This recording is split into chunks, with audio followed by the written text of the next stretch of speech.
Hello, everyone. Carlos Flores and Freddie, back on basics. So, before we begin this video, subscribe to my YouTube channel at Back on Basics 9985. Hit the notification button so you can get notified of any new video that comes up board. If you have a question, comment, feedback, or if you want me to give you my take on it, put it in the comment section, and I'll be happy to do so.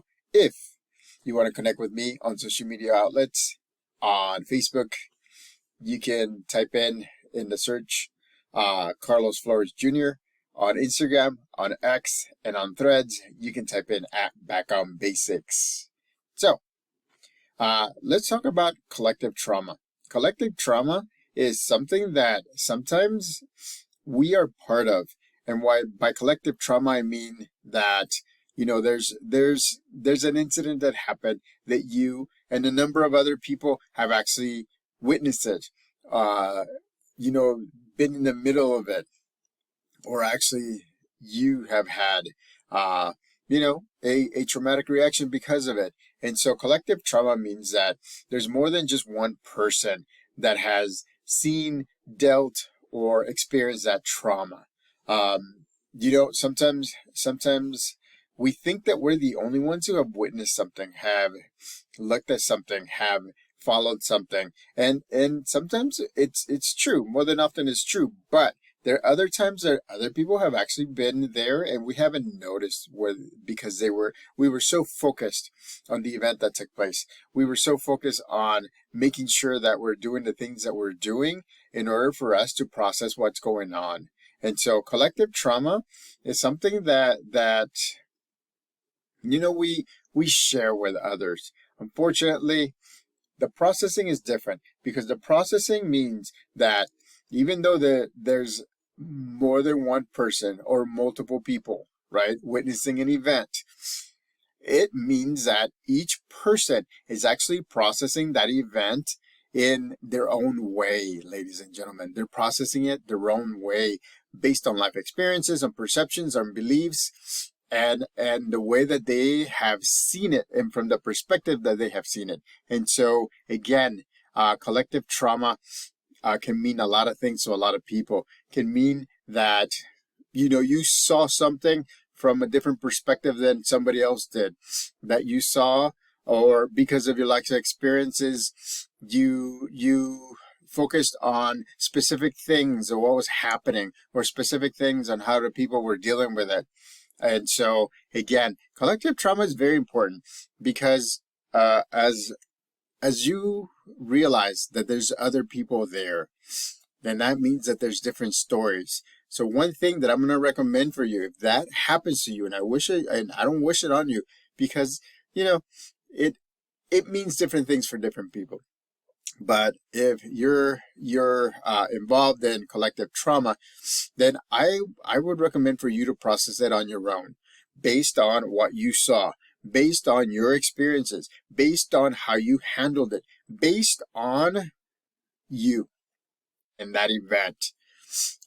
Don't even think about the other people. I know that the other people have seen it from different perspectives, may have different ways of looking at it, but again, we're not in their heads. We can't mind read. What we can focus on what we can control, and to focus on on collective trauma means that you have to process it on your own.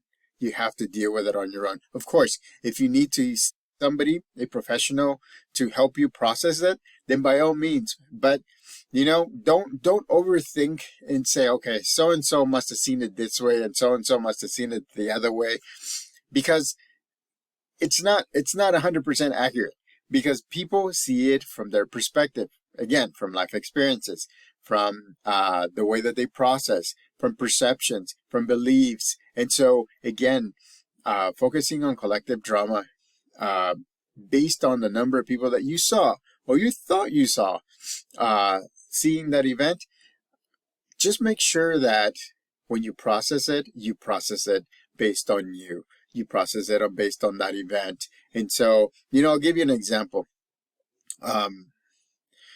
Yesterday we were flying back And during the plane ride, a young man six rows ahead of us started getting antsy. I mean, he was very talkative from the beginning. I mean, when we were going inside the plane, we were boarding the plane, I could see that he was very talkative and asking different things, different questions. He was all over the place. So I was like, oh, okay. That's something to just keep an eye on. Excuse me. Excuse me. And so later on, he became, he got into more of a focused, right? Different way of looking at things. So he actually started being very, very, very extreme. So he would be very high, where he was just elated and he was beyond happy and talking about things, or very low, where he was crying, or he was yelling, or he was screaming. And remember, this isn't a plane, ladies and gentlemen. There's no way for people to go in a plane but within the plane. And so thank goodness for a lot of people that helped, you know. But again, collective trauma, the way that it took place there, some people were crying, some people were mad, some people were very anxious. We had somebody switched seats with us. One of the person came to sit with us because, I mean, she was crying. She was very nervous because she hadn't seen somebody do that. And then she also connected it to something that happened, not similar, but something that happened in her town that, it just intensified the event. There were so many different people that had to move back to the back of the plane. We actually stayed, again, 6 rows away. Strategically, people started moving away from that incident, but there were others that were moving closer so that way they can support either the flight attendants or the young man. The young man again went up and down, up and down, up and down, and it's unfortunate because it got to a point where he was so escalated that they had to restrain him, and so he was yelling. He was saying he was autistic, that he had ADHD. I mean, it was horrifying, ladies and gentlemen. It was horrifying because he went from extreme to the extreme. And so, again, if you're part of a collective trauma, remember, you need to process it based on what you saw, based on how you're processing it, how you processed it. You need to do that because you don't want to start assuming what other people saw, because then your story will change. Remember what I said in a video about a year ago, right? We're natural storytellers. So we tell a story, but if there's holes in the story, if it's not complete, we tend to use our perceptions and our life experiences to fill in the holes, even though it may not be accurate, ladies and gentlemen. So that's the reason why I'm telling you that if you're part of a collective drama, and it often happens, ladies and gentlemen, so you process in the here and now, you process your own perspective.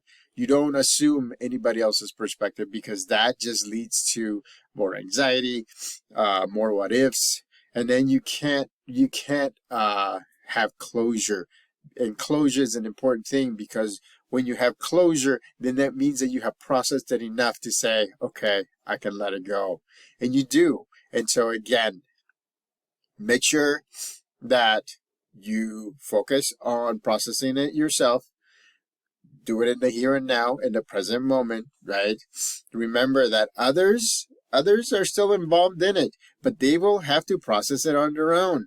Also remember that there was somebody that had trauma.